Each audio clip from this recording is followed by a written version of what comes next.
ito ay rated SPG. Striktong patnubay at gabay ng magulang ang kailangan. Muling nauwi sa wala ang masamang balak ni Rocky Boy na tapusin ang buhay ni Tanggol at na mga kasamahan nito. Sa kabila ng paghihirap ni Tanggol dahil sa mga tinamong sugat mula sa matitigas na bagay na ipinalo sa kanya, nagawa pa rin niyang lumaban ng buong lakas. Dahil sa pagbupumiglas na ito, hindi inaasahang nahulog si Rocky Boy mula sa ikalawang palapag ng kanilang pinagtataguan. Ngunit tila may kakaibang lakas ang kalaban dahil agad itong nakatayo at tila hindi man lang nasaktan o nayanig sa pagkakahulog na dapat sana ay ikakamatay niya. Dahil sa pagkapahiya at galit sa unang kabiguan, hindi tumigil si Rocky Boy at agad na nag-isip ng panibagong paraan para makuha ang kanyang nais.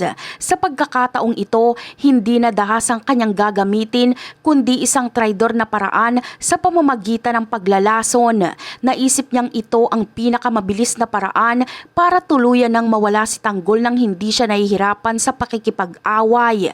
Ginamit niya ang pagkakataon na magkunwaring mabait upang makuha ang tiwala ng lahat ng mga naroon sa loob ng kanilang pinagkukutaan. Nagboluntaryo si Rocky Boy na magluto ng pagkain para sa kanilang lahat, lalo na para kay Tanggol na mahina pa ang katawan. Sa likod ng kanyang mga ngiti at pag-alok ng tulong ay ang maitim niyang balak na haluan ng laso ng pagkaing ihahain niya. Kampante siya na ito na ang magiging huling sandali ni Tanggol dahil siguradong kakainin nito ang luto niya bilang tanda ng pasasalamat. Akala ni Rocky Boy ay magtatagumpay na siya sa kanyang ikalawang plano dahil mukhang walang nakakahalata sa kanyang mga kilos sa kusina. Subalit hindi naging madali ang lahat dahil sa matalas na pakiramdam ni Ramon na palaging nagmamasid sa paligid.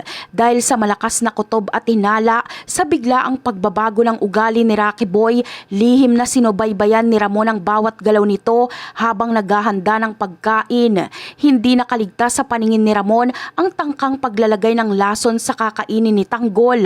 Ang malakas na pakiramdam ni Ramon ang naging mitya upang mabulgar ang katotohanan bago pa man madampi ang pagkain sa bibig ni Tanggol. Sa huli, muling naging palpak ang masamang balak ni Rocky Boy dahil sa mabilis na pag-aksyon ni Ramon. Agad siyang kinumpronta nito sa harap ng maraming tao, dahilan upang malantad ang kanyang tunay na kulay at masamang hangarin dahil sa sunod-sunod na pagtatangkang pumatay at pagtataksil na kanyang ginawa. Mukhang ito na ang magiging dulo ng kanyang kapalaran. Ang galit ni Ramon at ng buong grupo ang posibleng maging katapusan ni Rocky Boy dahil sa mga pinsalang nais niyang idulot sa buong grupo. At yan ang aabangan natin. Bye!